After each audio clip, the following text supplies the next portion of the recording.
তোমাদেরও কি ডিফেন্ডিং করতে এরকম সমস্যা হয়? তোমরাও কি ডিফেন্ডিং করতে যে এরকম গোল খেয়ে যাও?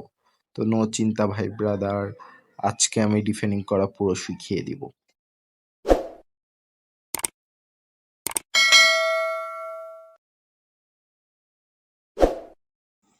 আসসালামু আলাইকুম ভাই ব্রাদার, কি অবস্থা তোমাদের? আশা করি সবাই ভালো আছো। তো লেটস বিগিন। তুমি যদি ডিফেন্ডিং ভালোভাবে করতে পারো তাহলে ম্যাচের প্রথমেই 50% ম্যাচ জিতে যাবে, আর যদি ডিফেন্ডিং না করতে পারো তাহলে ম্যাচ ওই শুরুতেই হেরে যাবে। কারণ ডিফেন্ডিং তোমার গেম প্লে তো অনেক প্রভাব পড়ে। ডিফেন্ডিং ভালো করার জন্য কয়টা ধাপে ধাপে বলবো, সেগুলো মেনে খেলার চেষ্টা করবা, তাহলে দেখবা তোমার ডিফেন্ডিং আগের থেকে অনেক ভালো হয়ে যাবে। ডিফেন্ডিং ভালো করার জন্য প্রথমে তোমার স্মার্ট অ্যাসিস অফ করে খেলা শিখতে হবে, কারণ স্মার্ট অ্যাসিস অফ করে খেললে অনেক বেনিফিট পাওয়া যায়। স্মার্ট অ্যাসিস অন করে খেললে যা উপকার পাওয়া যায় তার থেকে স্মার্ট অ্যাসিস অফ করে খেললে বেশি উপকার পাওয়া যায়। স্মার্ট অ্যাসিস অফ করে খেলা শেখো, তাহলে দেখবে তোমার গেম প্লেতে অনেক পরিবর্তন আসছে। স্মার্ট অ্যাসিস নিয়ে যদি ভিডিও চাও বিস্তারিত, সেটাও দিব।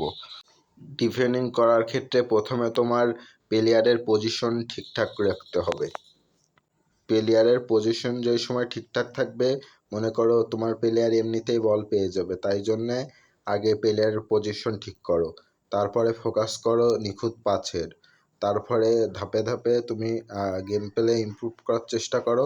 স্মার্ট অ্যাসিস অফ করে দেখবে অনেক পরিবর্তন আসবে গেম প্লেতে। ডিফেন্ডিং করতে গেলে তোমার ট্যাকেল মারাও শিখতে হবে, যেরকম আমি মারলাম।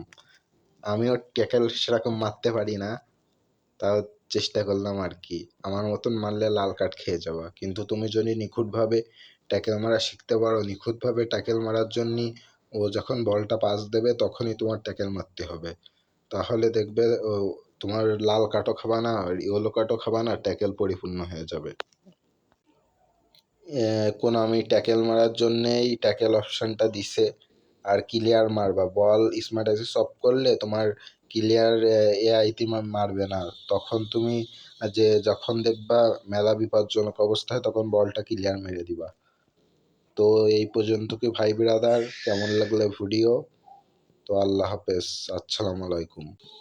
নেক্সট ভিডিও কিসের উপর চাও বইলো, কমেন্ট করো।